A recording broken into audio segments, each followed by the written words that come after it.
کل پرسوں مجھے کوئی ایک سچا واقعہ کسی کا سنا رہا تھا، ٹرو سٹوری، میرے دل کو بڑی ہی لگی. وہ ٹرو سٹوری یہ تھی کہ کہتے ہیں کہ ہمارے ایک جاننے والے تھے، ایک کپل تھا، ان کو باہم بہت محبت تھی ایک دوسرے سے، بہت زیادہ، شادی شدہ. کہتے کہ اچانک بیوی کی ڈیتھ ہو گئی. کہتے کہ شوہر کے لیے وہ صدمہ سخت ناقابل برداشت تھا، اور پہلے تو وہ مانتا ہی نہیں تھا کہ یہ فوت ہو گئی. اسے نہلانے نہ دے، اسے قبرستان لے جائیں، لے جانے نہ دے، اسے قبر میں اتارنے نہ دے. جب قبر میں اتارا تو خود لیٹ گیا وہاں. کہتے نہیں میں تو یہاں سے نہیں جاؤں گا، مجھے بھی ساتھ دفن کر دو. سب نے بڑا سمجھانے کی کوشش کی کہ نہیں تم دفن نہیں ہو سکتے ساتھ، نکل آؤ باہر. نہیں نکلا. جب کچھ نہ بن پڑی تو جو مولوی صاحب دفنانے کا کام کروا رہے تھے انہوں نے کہا کہ مٹی ڈالنی شروع کرو. اس طرح کب تک انتظار کر سکتے؟ سب لوگ رکے کھڑے، مٹی ڈالو. کہتے ہیں کہ جب مٹی پاؤں کی طرف سے ڈالنی شروع کی اور ذرا آگے آئی تو اٹھ بیٹھا، باہر آ گیا، خود ہی آ گیا. ساتھ مرنے کے دعوے کرنے والوں کا بس اتنا ساتھ ہے، صرف اتنا کہ جب اپنے مفاد کو ٹھیس پہنچنے لگتی ہے تو انسان چونک اٹھتا ہے. کیا کچھ لوگوں کی خاطر گناہ کرتے اور غلط کام کرتے، کون ساتھ جائے گا؟ جی بالکل. یہ کہتی ہیں کہ یہ ان کے گھر کی بات ہے. وہ بتا رہی ہیں کہ میرے اپنے دیور نے ایسا ہی سین کیا کہ جب بیوی فوت ہوئی، ابھی بچے نہیں ہوئے تھے، تو اسی طرح جہاں تک میں نے ابھی کہانی سنائی ہے. اور کہتی ہے کہ جب تیسرا دن تھا تو کسی خاتون نے کہا بھی اکیلا رہ گیا، اس کی شادی کرنی چاہیے. تو اس نے کہا ہاں رشتہ ڈھونڈو، اور 1 مہینے کے اندر دوسری شادی بھی کر لی. اتنی بے وفا ہے یہ دنیا. اسی لیے تو دھوکہ کہتے ہیں نا اس کو، دھوکہ. اور سب سے تکلیف دہ سین تو اس دن ہوگا نا جب اپنی ماں، اپنا باپ، اپنا بھائی، ان کو دیکھے گا انسان اور وہ اجنبیوں کی طرح دیکھیں گے، بھاگ جائیں گے. یوم یفر المرء، دیکھ کے بھاگ جائیں گے کہ ہم سے کچھ مانگ نہ لیں. میں سوچتی ہوں کہ یہاں سمندر کی مثال جو حدیث میں آتی ہے نا کہ سمندر کے مقابلے میں قطرہ، تو پچھلے دنوں ہماری ہاسٹل کی جو بچیاں تھیں ان کو سمندر کے کنارے بھیجا سیر کے لیے. میں خود مصروفیت بھی تھی، طبیعت بھی ٹھیک نہیں تھی، میں نہیں جا سکی، لیکن ایک بات کہہ کے ان کو بھیجا کہ سمندر کے پاس بیٹھ کر ایک قطرہ لے کے ضرور ہاتھ پہ رکھ کے دیکھنا اور پھر سمندر دیکھنا. اور جب لوگ واپس آئے تو میں نے پوچھا کیا تھا یہ پریکٹیکل؟ کہتے ہیں کہ واقعی جس طرح وہ دل پہ لگی نا بات کہ سمندر کی کوئی اینڈ نظر نہیں آتا نا، لیفٹ دیکھے رائٹ دیکھے کہیں ختم ہوتا نظر نہیں آتا، اور اس کے مقابلے میں قطرہ اسی وقت ویپوریٹ ہو جاتا ہے. تو اس دنیا نے اسی طرح ویپوریٹ ہو جانا ہے بہت جلد، اور ہم سمندر کو چھوڑ کے دھوکے میں ہیں اپنے آپ کو رکھے ہوئے. ساری خرابیوں کی جڑ جہاں تک میں نے غور کیا وہ دنیا کی محبت ہے. دنیا سے مراد کیا؟ صرف مال نہیں، یا گھر نہیں، یا سامان نہیں، یا بیلونگنگز نہیں. چاہے وہ بڑا بننے کی خواہش ہو، چاہے دوسروں سے آگے نکلنے کی خواہش ہو، خواہ وہ نام پیدا کرنے کی ہو، خواہ وہ کچھ بھی ہو، کچھ بھی. جتنی خرابیاں، جتنے جھگڑے، جتنے فسادات، جو کچھ بھی ہے اس کی بنیادی وجہ یہی ہے. جتنا اس سے دل خالی ہوتا ہے اتنی ہی چیزیں بے معنی ہونے لگتی ہیں، اتنی ہی قربانی کا جذبہ زیادہ آتا ہے. انسان بعض اوقات سوچتا ہے نا کہ میں ناگزیر ہوں، میرے بغیر کام نہیں چلے گا، میری بڑی اہمیت ہے، میں بڑی شے ہوں. کچھ بھی نہیں. سب کچھ چلتا ہے، سب کچھ ہوتا ہے، کچھ بھی نہیں رکتا. ہاں ایک چیز رک جاتی ہے، ہمارے عمل کی مہلت. جب انسان فوت ہو جاتا ہے تو اس کے اپنے کام کرنے کی صلاحیت چھن جاتی ہے، اس کا نامہ اعمال بند ہو جاتا ہے، بس یہ رک جاتا ہے. بالکل اس وقت پھر صدقہ جاریہ کی اہمیت سامنے آتی ہے. بالکل. اب جیسے میں یہاں آتی ہوں تو مجھے دیکھ کے بہت خوشی ہوتی ہے نا، کلاس ہو رہی ہے کہ جس کے بارے میں پتہ چلتا ہے فلاں یہ کر رہا ہے، وہاں بھی خبریں پہنچتی رہتی ہے تو بیٹھ کے خوش ہوتی رہتی ہوں نا کہ شکر ہے اللہ تیرے دین کا کام پھیل رہا ہے، چل رہا ہے، ہو رہا ہے. ہم ہیں یا نہیں اس سے کوئی فرق نہیں پڑتا، ہمارے لیے تو اجر ہے. بعض اوقات ایسی بات کوئی پہنچتی ہے کہ جو اچھی نہیں لگتی تو میں سوچتی ہوں ٹھیک ہے، ہم نے جو فرض ادا کرنا تھا کر دیا، جو کسی کو سکھانا تھا سکھا دیا. اب کوئی کہیں تنہائی میں بھی بیٹھ کے اللہ کو یاد کرے گا تو کیا ہمیں ثواب نہیں ملے گا؟ ہم نے اگر کسی میں خیر بو دی تو وہ ہمارا شکر گزار نہ بھی ہو، شکر گزاری تو کسی سے بھی نہیں چاہیے. یہ کہہ رہی ہیں کہ اسی سے اس بات کی اہمیت پتہ چلتی ہے کہ آگے پہنچا دو مجھ سے خواہ ایک آیت ہی کیوں نہ ہو. کون جانے کہ اتنی عمر ہو کہ سارا قرآن کسی کو پہنچا سکیں یا نہ. تو ایک آیت بھی پہنچا جائیں اور اس پر ہی لوگ عمل کرتے رہیں تو ہمارے لیے وہی صدقہ جاریہ ہو جائے گا. جی. تو مجھے ایک حسرت کے لفظ سے مجھے ایک بات اپنا ایک تجربہ سامنے آیا کہ جیسے میڈم نے کہا کہ وہ گئی تھیں اور پھر جب واپس آئیں انہیں ہر چیز حسرت کی طرح محسوس ہوئی کہ اچھا یہ چیز میری تھی اور آج یہ کسی اور کے پاس ہے اور اس طرح. تو میں اپنا ایک ایکسپیرینس بتاؤں گی کہ ہمارے گھر کے کچھ حالات اتنے خراب ہو چکے تھے کہ مجھے میڈم کو تو تھوڑا سا تھا کہ انہوں نے کراچی جانا ہے, انہوں نے یہ کام کرنا ہے اس طرح, تو لیکن جب کچھ ایسے حالات ہوئے کہ مجھے 1 منٹ پہلے بھی نہیں پتا تھا کہ میں اپنے گھر سے نکل جاؤں گی اور مجھے کہیں اور جانا پڑے گا. تو خیر اس وقت جو جوتا تھا جو کچھ تھا میں پہن کے اپنے بہن بھائیوں کے ساتھ چلی گئی. پھر کچھ حالات ذرا بہتر ہوئے تو 5-6 مہینے کے بعد میں دوبارہ اسی گھر میں واپس گئی جہاں پہ میں پیدا ہوئی, پوری زندگی گزاری. ایک چیز کا پتا تھا کہ ہاں یہ چیز یہاں ہے, یہ چیز یہاں ہے, مجھے اس طرح کرنا ہے. تو جب میں واپس 5-6 مہینے بعد اپنے گھر گئی تو دیکھا میرے گھر میں کچھ بھی نہیں تھا میرا. ایون کہ فرنیچر, میری چیزیں, میرے کپڑے, جوتے تک میرے گھر میں نہیں تھے, میرے کمرے میں نہیں تھے. جو سٹیکرز میں لگاتی تھی الماریوں وغیرہ پہ یا اس طرح اپنی خوشی کے لیے کہ مجھے اچھے لگتے ہیں, کچھ بھی نہیں تھا میرے پاس. کوئی چیز جو بھی ان 5-6 مہینوں میں جو میں نے دوسرے گھر جا کے جو کچھ چیزیں بنائیں یا میرے بہن بھائیوں نے مجھے لے کر دی صرف وہی تھیں, یا 1-2-3 چیزیں جو میں لے کے گئی تھی وہاں سے. تو مجھے گلٹی فیل ہوا. میں نے کہا اللہ تعالیٰ میرے لیے کچھ بھی نہیں ہے یہاں پہ. میں اپنے ابو سے جو اتنا پیار کرتی تھی, صرف میرے ابو تھے گھر میں اور میری ابو نے دوسری شادی کر لی تھی, تو میں اتنا فیل کرتی تھی. میں نے کہا اللہ جی میں نے جس باپ سے اتنا, چلے ٹھیک ہے تو نے میری بے شک جتنی بھی چیزیں میرے پاس نہیں رہیں, یعنی دنیا کی چیزیں ہیں, یہ بیڈ ہو گیا, اس طرح کی چیزیں, ایون کہ بیڈ کچھ بھی نہیں تھا. تو اللہ جی لیکن ساری چیزیں آپ مجھ سے لے لیں, بے شک جو کچھ بھی آئے مجھے کچھ بھی نہ ملے, لیکن جو میرے باپ کا پیار جو اس نے مجھے دیا وہ مجھے واپس دے دے. ایون کہ میں کہتی ہوں ہر چیز برداشت ہو جاتی ہے, ہر چیز چلی جائے نا انسان سے وہ برداشت ہو جاتی ہے کہ اچھا اسے چلا جائے, یہ بھی چلا جائے, کپڑے بھی چلے جائیں, سب کچھ چلا جائے.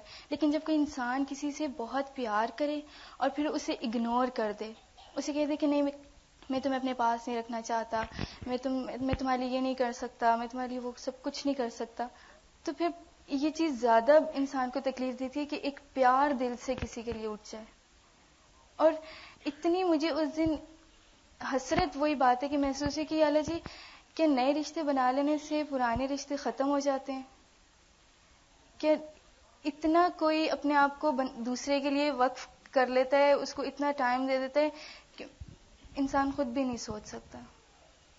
اور پھر مجھے یہ میڈم کی بات سے کہ واقعی صحیح بات ہے کہ آخرت کے دن انسان ہر چیز کو حسرت سے دیکھے گا کہ ہاں میں نے جو کچھ, کاش میں دنیا میں وہ کام نہ کرتا جو کہ میں نے کیا تھا. اور پھر جب میرے پاس کچھ بھی نہیں تھا تو پھر میں رونے شروع ہو گئی کہ نہیں میری تو یہ چیز تھی, میری روٹین تھی, میں یہ نہیں کر سکتی, میں وہ نہیں کر سکتی. پھر ایک دم بیٹھے بیٹھے روتی روتی میرے ذہن میں خیال آیا کہ میں اپنی بہن کے پاس جا رہی تھی لیا, تو الحمدللہ گاڑی میں جا رہی تھی, کوئی ایسا مسئلہ نہیں تھا. تو میں ایک جگہ اسٹاپ پہ رکی تو وہاں دیکھا کہ ایک خاتون تھی اور وہ پتھر توڑ توڑ کے روزی کما رہی تھی, اور اس کے پاؤں میں جوتا تھا, سر پہ دوپٹے, مردوں کے ساتھ وہ کام کر رہی تھی. میں نے کہا لیجیے وہ بھی تو عورت ہے جو کام کر رہی ہے اور پھر وہ کما رہی ہے اور پھر خود کما کے کھا رہی ہے. پھر میں نے اللہ تعالیٰ کا شکر کیا, اللہ جی مجھے تو بہت سے لوگ دینے والے ہیں, مجھے پتھر نہیں توڑنے پڑتے, مجھے یہ کچھ نہیں کرنا پڑتا, مجھے کچھ بھی ایسی محنت نہیں کرنی پڑتی جس سے کہ مجھے اتنی تکلیف ہو کہ میں خود جی نہ سکوں. اس بات نے مجھے اتنا زیادہ سبق سکھایا کہ یقین کریں آج میرے دل میں کسی چیز کی وہ نہیں ہے کہ میرے پاس یہ اچھی چیز ہو, میرے پاس وہ اچھی چیز ہو. اور میں کہتی ہوں جتنی میرے دل سے ان چیزوں کی محبت نکلی, اللہ تعالیٰ نے مجھے اس سے کہیں زیادہ عطا کی ہے. اور انسان کو یہ نہیں سوچنا چاہیے کہ بس یہ چیز نہیں رہے گی تو وہ اپنا وہ وقت ضائع کر دے گا, یا اس طرح ہے یہ چیز نہیں رہے گی تو انسان کو کچھ نہیں بنے گا, سونا زیب کچھ بھی کام نہیں آئے گا. تو کسی بھی چیز کو اس طرح مت لیں کہ وہ اس کی یعنی ہر چیز کو اس طرح استعمال کریں کہ اس کے پاس سے وہ چھن جانی ہے, ہمیشہ اس کے پاس نہیں رہنی.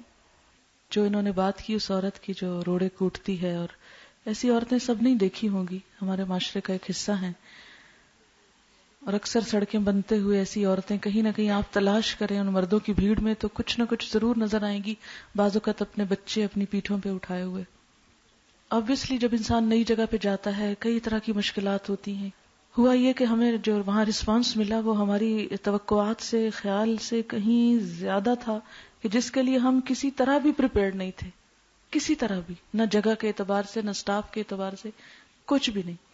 اب جو آ رہا تھا ہم اسے کہیں بھی کہ دیکھیں آپ اس طرح کر لیں، وہ کر لیں، کوئی راضی نہیں ہوتا تھا. نہیں، ہم نے آنا ہے. بوڑھی بوڑھی خواتین جنہوں نے کبھی قمیص شلوار نہیں پہنا، انہوں نے کہا ہم یونیفارم پہنیں گے اگر آپ ہمیں وائٹ ساڑی پہننے دیں، وائٹ وہ کاٹھیا واڑی ڈریس جو ہوتا ہے لمبا سا جیسے میکسی ٹائپ ہوتا ہے آپ الاؤ کر دیں، کیونکہ ہمیں قمیص شلوار کبھی پہنی ہی نہیں تو ہمیں پڑھنے سے نہ روکے، ہم یہی پہن لیں گے. ان کا پہنو جو پہنتے ہو، لیکن یہ کہ پڑھو. خیر، اب آپ خود سوچیں کہ اتنے سارے لوگوں کے لیے انتظام کرنا، پڑھنے کے لیے تیاری کرنا، پھر ان کی طرح طرح کی باتیں سننا، اور ذہنوں میں جو لوگوں کے دین کے بارے میں مسکنسیپشنز ہیں آپ سوچ بھی نہیں سکتے. ایک دن مجھے کسی نے سوال پوچھا کہ کیا آخرت فزیکلی ہوگی یا صرف ایک خواب ہوگا؟ بعض اوقات دل چاہتا ہے سر پیٹ کے رہ جائیں، یہ ہم کس دور میں رہ رہے ہیں اور کہاں رہ رہے ہیں کہ ہمارے جنریشنز جو ہیں وہ آخرت کو بھی ایک خیال سمجھنے لگ گئی ہیں. تو مجھے اپنی سماعت پہ اور نگاہوں پہ یقین ہی نہ آیا کہ نہیں، یہ مجھے دھوکہ ہو سکتا ہے، یہ میں کیا سن رہی ہوں. اور پھر انٹیریئر سندھ سے کچھ بچیاں آئیں، جوان بچیاں جو انٹر میٹرک، جن کو نماز تک نہیں آتی، ایکشنز تک نہیں نماز کے پتہ. ہنا اور ہمنا اپنی بہن کو ملنے کے لیے حیدرآباد گئی، وہاں قریب ہی ایک جگہ تھی، پتہ نہیں کیا نام تھا. تو ایسے ہی جب وہ لوگ نکلے تو راستے میں وہ جگہ آئی تو انہوں نے کہا نماز پڑھ لیتے ہیں. کہتے کہ اس آبادی کے پاس ہم نے گاڑی روکی، نماز پڑھنے لگے تو ہم نے ان سے کہا کہ قبلہ کس طرف ہے؟ تو کہنے لگے قبلہ کیا ہوتا ہے؟ تو ہم نے کہا کہ یعنی ہم نے نماز پڑھنی ہے. تو کہتے ہمیں نہیں پتا. کہتے ہم نے کہا کسی کو، کہتے نہ وہاں کوئی مسجد، نہ ہی وہاں کوئی، کہتے کوئی ایک عورت ایک مرد یہ بتانے والا نہیں تھا، نہ ان کے پاس جائے نماز تھی، نہ ان کو پتا تھا کہ قبلے کا رخ کیسا ہے. اور یہ خبر مجھے کسی سنی سنائی نہیں ہے، اپنی بچیوں کی ہے جو خود ایکسپیرینس کر کے آئیں، وہاں سے ویکنڈ پہ گئیں اور یہ دیکھ کر آئیں. تو ایسی ایسی باتیں جب انسان سنتا ہے اپنے ہی ملک اور اپنے ہی علاقے کی تو کٹ کے رہ جاتا ہے کہ ہم کدھر جی رہے ہیں اور ہم کیا سوچتے ہیں، ہم کیا کر رہے ہیں، کیا پہاڑ ڈھا رہے ہیں اور کیا کچھ ہم نے لوگوں کو بتا دیا. ابھی تو جسے کہتا ہے نا کہ ایک ہوا کا جھونکا ہی چلانا کہ لوگ اسلام سے صرف ان کے چھینٹے ہی پڑ جائیں، وہ کام بھی نہیں ہوا. بڑے بڑے کام تو بہت دور کی بات ہے. خیر، تو مجھے تو جیسے لگے کہ کچھ ہو گیا نا یہ بات سن کے کہ واقعی ایسے لوگ بستے ہیں ہمارے ملک میں. اور حیدرآباد کراچی سے 2 گھنٹے کا راستہ ہے اور اس کے آس پاس کی بستیوں کا یہ عالم ہے. تو یہ سب چیزیں دیکھ کے پھر جب میں دیکھتی ہوں لوگوں کا رسپانس اور لوگوں کے، ایک چیز جو میں نے محسوس کی وہ یہ کہ کراچی کے لوگوں میں نے دیکھا کہ میجورٹی ریسیپٹیو بہت ہے، جلدی بات مان لیتی ہے. مجھے یہ سمجھ نہیں آتی کہ بعض اوقات مجھے یہ تھا کہ اچھا میں اس چیز کی یہ دلیل پیش کروں، وہ کروں، مجھے ضرورت ہی پیش نہیں آتی. اور وہ کہتے نہیں آپ ہمیں صاف صاف بتا دیں کہ کیا ہے. پرسوں ایک بچی آئی میرے پاس، تو اس کا ایک بزنس ہے انٹیریئر ڈیکوریشن کا اور بہت بڑے پیمانے پہ بزنس. وہ لاہور سے ابھی ریسنٹلی رمضان سے پہلے شفٹ ہوئی، اچانک ہی، بس کہتی کوئی پروگرام نہیں تھا، بس یوں ہی ہم شفٹ ہو گئے. تو وہ کہتی کہ میں کچھ چیزیں ایسی بناتی ہوں جیسے کچھ فگرز آتے ہیں، تو آپ مجھے بتائیں. میں نے کہا کہ میں کیا بتا سکتی ہوں، میں تو دیکھا ہی نہیں آپ کیا بنا. خیر وہ ہاسٹل میں لے کر آئی میرے پاس، کیا مجھے بتائیں یہ ہے مختلف چیزوں کا اس نے ڈیزائن دکھایا مجھے. کہتے کہ آپ مجھے بتائیں کہ اس میں اگر آپ یہ کہیں گے نا یہ سب نہیں بناؤ، میں سب ہی نہیں بناؤں گی، مجھے ہیلا سازیاں نہیں کرنی، میرے اگر دنیا کے کاروبار کا نقصان ہوتا ہے تو ہو جائے. ابھی 1 سپارہ پڑا ہے، صرف 1 سپارہ، اور میں اس کی شکل دیکھ رہی تھی کیا کہہ رہی ہے. مجھے یہاں آج تک کوئی ایسا شخص نہیں ملا جس نے آ کے مجھے یہ کہا ہو آپ مجھے صاف بتا دیں اللہ تعالیٰ کیا چاہتے ہیں، میں وہی کروں گی، ہیلا سازیاں نہیں کروں گی. اور وہ کہنے لگی کہ آپ نے تو میری زندگی کو بالکل ہی بدل کے رکھ دیا ہے. میں نے کہا نہیں، میں نے تو کچھ نہیں کیا، یہ تو قرآن ہے، اصل میں نے تو صرف قرآن دیا ہے آپ کو، میں نے کچھ نہیں کیا، سب کچھ اللہ کرتا ہے. کہنے لگی کہ پہلے بھی تو قرآن موجود تھا، ہمیں کیوں نہیں پتا چلا، ہم تک کیوں نہیں پہنچا، ہم ایسے ہی مر جاتے، ہمیں انہی چیزوں میں کہ ہمیں حرام حلال جائز ناجائز کا پتہ ہی نہ ہوتا. تو اس کو دیکھ کے تو مجھے شرمندگی ہو رہی تھی کہ میں ریلکٹنٹ تھی بہت بلنٹلی بات کرنے کو، لیکن جس طرح اس نے کی تو میں نے اسے کہا میری اسلام اور فوٹوگرافی کی جو کیسٹ ہے وہ تم سن لو، کیونکہ وہ اتنے چھوٹی چھوٹے پوچھ رہی تھی کہ اچھا اس کو یہ نہیں نا، اس کو کر دوں نا ایسے، کہ وہ مجھ سے آگے تھی کہ میں ان سب چیزوں کو ڈسکارڈ کرتی، جس کو مال بھی مل رہا ہو، دنیا بھی مل رہی ہو، جس کے اندر ٹیلنٹ بھی ہو. اور واقعی وہ میں نے زندگی میں پہلی دفعہ وہ ساری چیزیں دیکھی تھی. ڈیکوریشن کی بہت سی چیزیں میں نے دیکھی ہیں لیکن ایسی چیزیں میں نے کبھی نہیں دیکھی. ٹیلنٹ ہے نا، اللہ نے دیا ہے. اور 3 سال کا بچہ اس کو اس کی مدر کے پاس چھوڑ کے جاتی کہ میری مدر نے کہا ہے کہ ٹھیک ہے میں اس کو لک آفٹر کروں گی اور تم کورس کر لو. اور اس پورے کراؤڈ میں تو پہچانتی بھی نہیں تھی، جانتی اس نے لیٹر لکھا کہ میں کچھ پوچھنا چاہتی ہوں، مجھے الگ سے تھوڑا ٹائم دے دے. تو میں نے کہا کہ کسی وقت آپ آ جائیں، رنگ کر کے شام کے بعد میں ہوتی ہوں تو آپ بات کر لیں. تو میں یہ سوچتی ہوں کہ بعض لوگ حق کے لیے ترسے ہوئے حق کو قبول کرنے کے لیے اتنے آگے ہیں، قصور کس کا؟ ہم پہنچانے والوں کا، کہ ہم نے نہیں پہنچایا، ہم نے نہیں دیا. آپ یقین کریں جب وہ لڑکی گئی میں اپنے کمرے میں آئی اور میں نے بس اونچا اونچا رونا شروع کر دیا، اور میرے منہ پہ صرف ایک دعا تھی کہ رب اوزعنی ان اشکر نعمتک التی انعمت علی وعلی والدی وان اعمل صالحا ترضیہ واصلح لی فی ذریتی.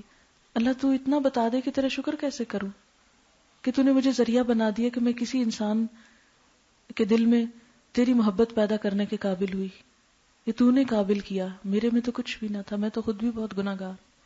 میں صرف یہی پکار پکار کے پوچھی تھی، یا اللہ صرف تو یہ بتا دے تیرا شکر کیسے ادا کروں.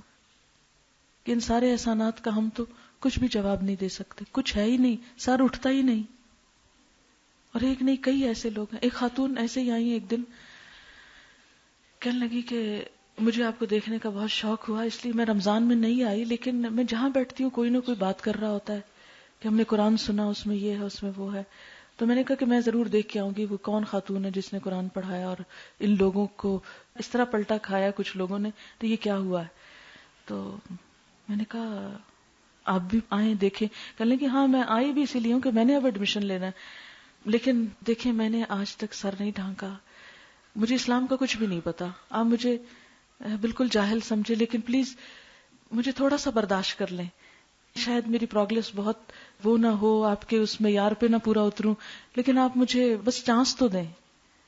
اور میں سوچ رہی تھی کہ اس نے تو قرآن کا ایک لفظ بھی نہیں سنا، ابھی ایک لفظ بھی نہیں ابھی سنا، صرف لوگوں سے باتیں سن رہی کہ قرآن میں یہ اور وہ ہے. خیر اس نے ایڈمیشن لیا. پھر 2-3 دن کے بعد یہ کہتی میں نے ٹیلر کو یونیفارم دیا ہوا ہے، آپ پلیز مجھے اس وجہ سے نکالیے گا نہیں، بس یونیفارم میرا آنے والا ہے. اور اب وہ باقاعدہ پڑھ رہی ہے. بلکہ اس کی ایک بھانجی کی بھتیجی امریکہ سے آئی، کہتی اس کو اردو نہیں آتی، تو کیا اگر شام میں ہاسٹل کا جو انگلش کمبائنڈ اسٹڈی کا گروپ ہوتا ہے اس میں لا کے اگر میں بٹھا دوں اس کو. تو حیرت ہوتی ہے نا بعض اوقات لوگوں پہ کہ ان لوگوں کا کیا قصور ہے، صرف اتنا کہ ان کو صحیح میسج پہنچا ہی نہیں. میں کہتی ہوں ہم کچھ بھی نہ کریں، کچھ بھی نہ کریں، صرف کوئی بھی ایک لکھا ہوا ترجمہ لوگوں کے ساتھ بیٹھ کے پڑھ لیں، جن کے دلوں میں خیر ہے ان کے لیے اتنا بھی کافی ہو جائے گا. ہم نہ ہو بہت بڑے مفسر، بہت بڑے علامہ، کچھ بھی نہ ہو.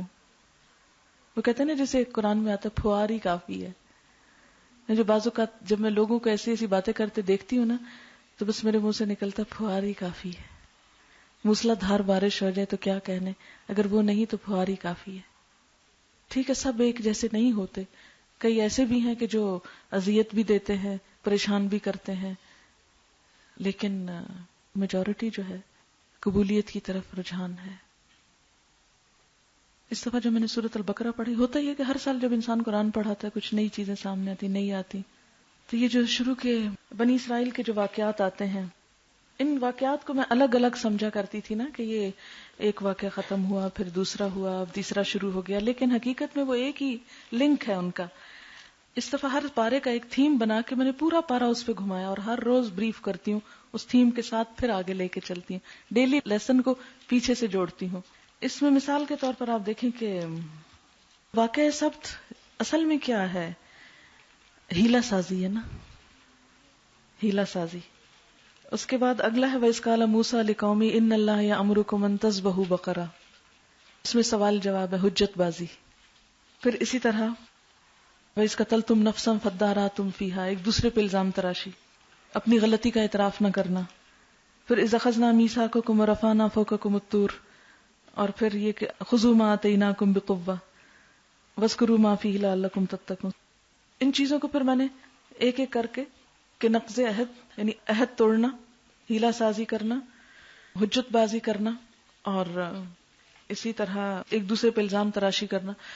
یہ کوالٹیز تھی بنی اسرائیل کی جن کو ان کے مختلف واقعات میں ڈسکس کیا جا رہا ہے. پھر میں نے کہا کہ ان کو لکھیں اور بنی اسرائیل کو اب ذرا بھول جائیں، اب اپنے آپ کو رکھیں. اکثر میں ہوم ورک اس طرح کے دیتی رہی ہوں. جیسے منافقین کی صفات تھی، لا یشعرون، لا یعلمون، یکذبون، یامہون، مستہزئون. ان سب پہ میں نے کہا کہ یہ منافقین کے اندر ہیں. اب آ جائیں اپنے اندر ڈھونڈیں. لا یعلمون، لا یشعرون، شعور نہیں، لا یعلمون، علم نہیں، مستہزئون، دین کا مذاق اڑاتے ہیں. پھر اسی طرح یامہون، بے مقصد، کوئی ٹارگٹ ہی نہیں زندگی کا، ایسے ہی گھوم پھر رہے ہیں ادھر سے ادھر کہ وہ رزلٹ اس کا یہ نکلتا ہے. سب سے آخری صفت یامہون آتی ہے، پھر آگے مثالیں آ جاتی ہیں. تو میں اس طرح کے ہوم ورک پریکٹیکل چیزیں کرنے کو دیتی رہی ہوں کہ ان چیزوں کو لو اور آگے لکھو اپنے آپ کو. میں نے کچھ اس طرح کیا کہ بیچ میں اپنا نام لکھو، ایک طرف متقین کی صفات لکھو، ایک طرف منافقین کی لکھو، اور اس میں وہ جیسے کہتے ہیں نا ان کو ملانا، کہ ملاؤ، یقیمون الصلاۃ تو ادھر ملا دو، یہ مما رزقناہم ینفقون تو وہ لکیر ادھر. وہ جیسے وہ گیمز نہیں کھیلتے کہ کون سا کس کے ساتھ میچ کرتا ہے، ورڈز میچ کرتے ہیں یا، اور اسی طرح منافقین کی طرف جو باتیں ادھر بھی ملاؤ، اور پھر نیچے سے آپ بیلنس نکالو کہ کتنی صفات متقین والی ہیں اور کتنی منافقین والی ہیں. حقیقی معنوں میں اپنا جائزہ لو. تو اس طرح کافی میں نے کمپیئر کروایا لوگوں کو. اس دفعہ بنی اسرائیل میں یہ باتیں تھی. ہم دیکھیں کہ اپنی زندگی میں مختلف کام کرنے میں کیا کیا ہیلا سازیاں کرتے ہیں، حجت بازیاں کرتے ہیں، سوال پہ سوال بیکار کے کر کے چیزوں کو الجھا کے عمل سے بھاگتے ہیں. یہ کیوں، یہ کیسے، وہ کیسے. فَذَبَحُوهَا وَمَا كَادُوا يَفْعَلُونَ. جب ہمیں بھی کوئی کام نہیں کرنا ہوتا تو ہم بھی یہی کچھ کرتے ہیں.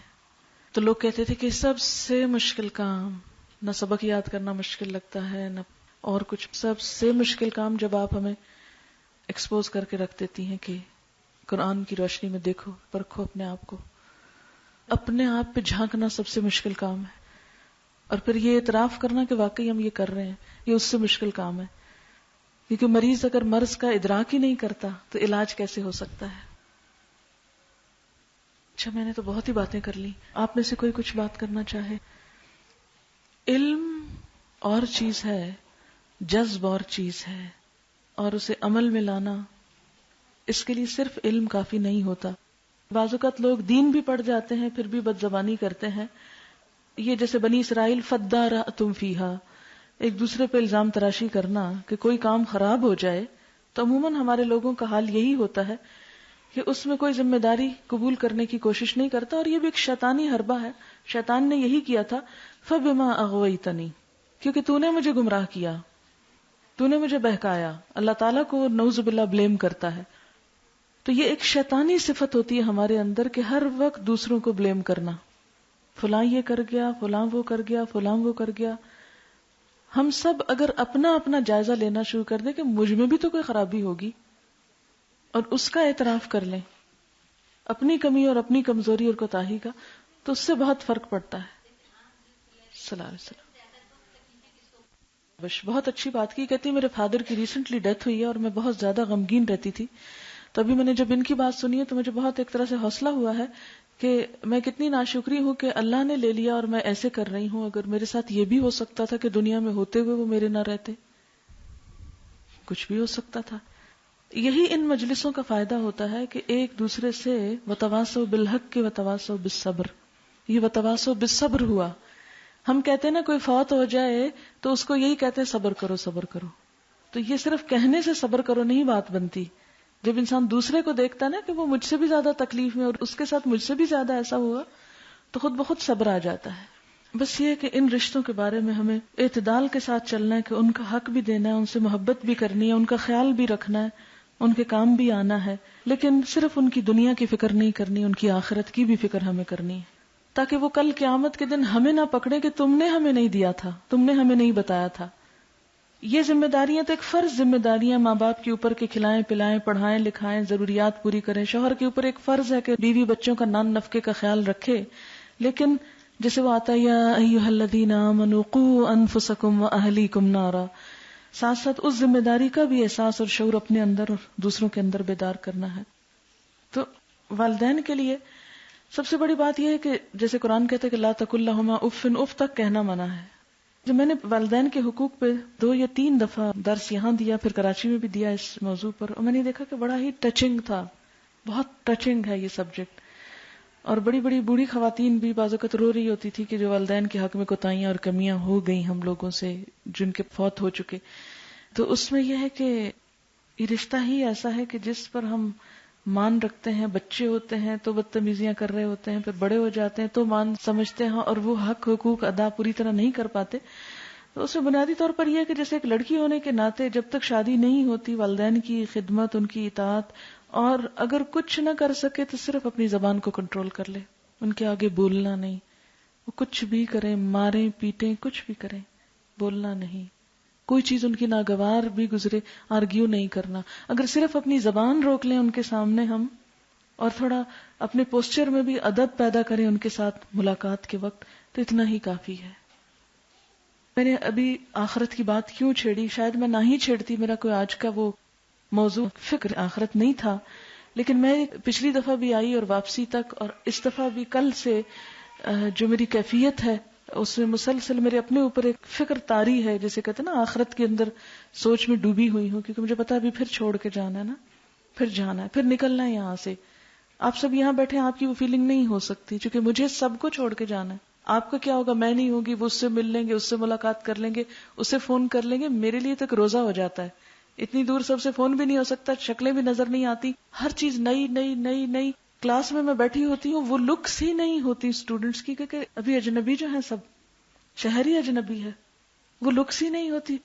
پھر میں اتنا مس کرتی ہوں یہاں کے سارے ایٹماسفیئر کو کہ جب بات یہاں بیٹھ کے کرتی ہوں تو پھر مجھے بہت آخرت زیادہ یاد آتی ہے نا، کہ اس کو میں کنورٹ کر لیتی ہوں وہاں کے لیے.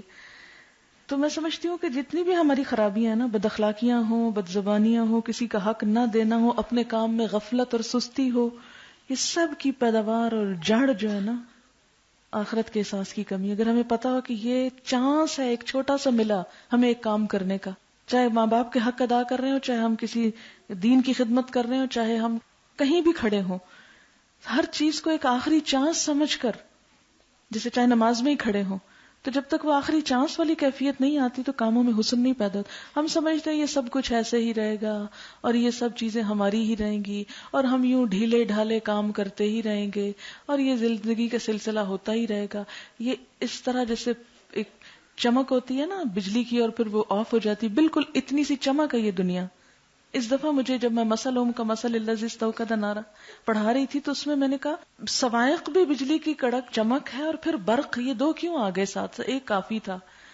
پھر میں نے بہت غور کیا تو پتا چلا کہ برق دنیا کی کامیابی ہے، سوائق وہ خطرے ہیں جو اسلام کے ساتھ ہیں، اور برق چمک جیسے جنگ بدر میں برق کوندی چمکی تھوڑی سی کہ مسلمانوں کو کامیابی. احد تک وہ برق مان پڑ گئی، احد میں آ کے ناکامی ہوئی، وہ برق بجھ گئی. آتا نا کہ کلما عادات لہم مشوا فی، اور جب اندھیرا ہو جاتا تو رک جاتے ہیں. تو اس میں ایک برق آتا ہے اور ساتھ سوائق آتا ہے. سوائق بھی بجلی کو کہتے ہیں، اور بجلی تو جیسی بھی چمکتی ضرور ہے، چاہے گرے جلائے بسم کرے. تو میں نے کہا کہ 2 کیوں؟ پھر میں نے جب ڈکشنری کے اعتبار سے بھی اور اس طرح غور کیا تو یہ کامیابی کے معنوں میں ہے اور وہ جو ہے مصیبت کے معنوں میں ہے، ایک ہی اوریجن. تو یہ ہم میں سے ہر ایک اپنی جگہ پہ سوچے، اسے دین کا، کسی کی خدمت کا، نیکی کا کوئی بھی جو موقع ملا نا، یہ صرف ایک چمک ہے جس نے جلدی آف ہو جانا ہے، بجھ جانا ہے.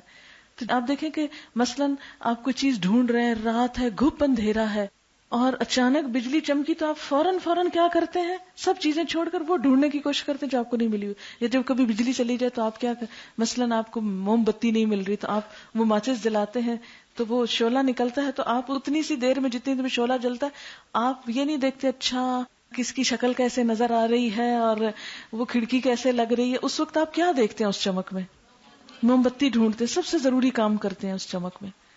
تو سمجھے کہ یہ جو تھوڑی سی چمک ہوئی نا، زندگی میں کوئی کام کرنے کا چانس ملا تو اس چمک سے پورا فائدہ اٹھا لیں کہ بس وہ کر لیں جو کرنے کا موقع ملا اور آسان طریقے سے کر جائیں.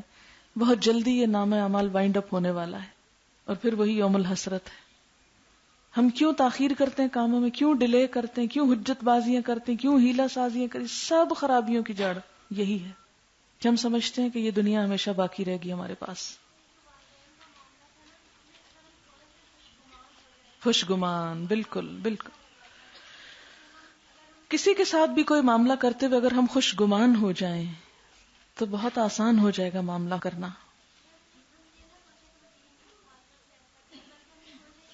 حقوق العباد کی ادائیگی میں پیدا ہو جاتی ہیں اور حق ادا کرنے میں رکاوٹ بنتی ہیں، اس کی بنیاد بدگمانی ہوتی ہے. آپ دیکھیں کہ کلاس میں بھی شاید آپ لوگوں کو بتایا تھا میں نے کہ گمان جو ہے نا یہ تقدیر کا بیج ہے. تقدیر کا بیج کیسے کہ انسان ایک سوچتا ہے نا، اور جیسا سوچتا ہے ویسا بولنے لگتا ہے. ہماری گفتگو وہی ہو جاتی ہے جو ہم سوچتے ہیں. دل میں بدگمانی ہوتی ہے، میل ہوتی ہے، ہماری گفتگو میلی ہو جاتی ہے، پیور نہیں رہتی. جب ایک چیز ہم بار بار گفتگو میں لے آتے ہیں، تکرار ہوتی ہے، وہ ہمارے عمل میں ڈھل جاتی ہے. تو بیج جیسا ڈالا، گمان بیج ہے نا، جیسا گمان کا بیج ڈالا وہ عمل بن گیا، اور جو ہمارا عمل کی تکرار ہوتی ہے وہی تقدیر ہو جاتی. جنت یا جہنم اسی کے اوپر آ جاتی ہے. پھر کوئی بھی نیکی کا کام کرنا صرف یہ نہیں کہ ہم نماز کے لیے کھڑے ہو گئے تو ہم نے نیکی کما لی. کوئی بھی اچھا کام کرنا ایک اسٹرگل ہے، اور اس کے لیے ابتدا اچھے گمان سے کہ میرا یقین ہے کہ اس پر میرا رب مجھے جزا دے گا. اسی لیے قرآن پاک میں قرآن سے ہدایت حاصل کرنے کے لیے سب سے پہلی صفت جو بتائی گئی وہ کیا ہے؟ یؤمنون بالغیب، غیب پر ایمان. اور غیب جو ان سین ہے، جو دیکھا نہیں، اس پر یقین رکھتے ہوئے.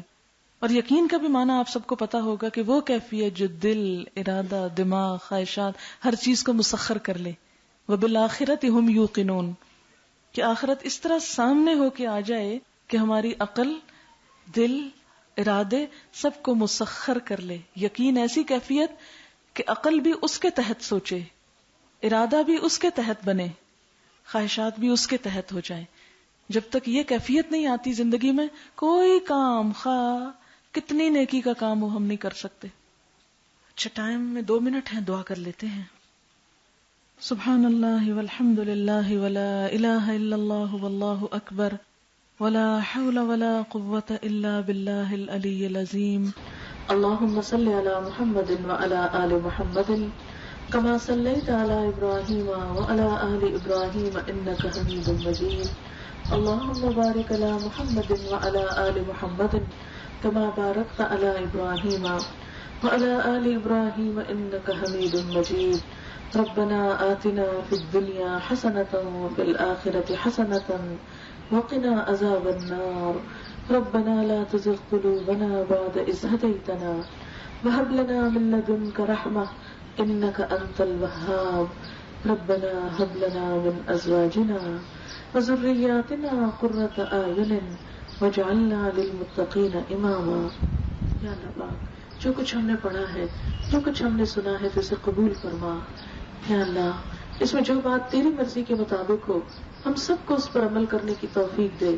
جو تیری مرضی کے خلاف ہوئی ہو، لا علمی میں، نادانستگی میں، ہم سب کو اس سے دور کر دے اور ہمیں صحیح راستے کی ہدایت عطا فرما. یا اللہ، ہماری نیتوں کو اپنے لیے خالص کر لے. یا اللہ، ہماری گفتگو میں سے ہر خراب چیز کو دور کر دے.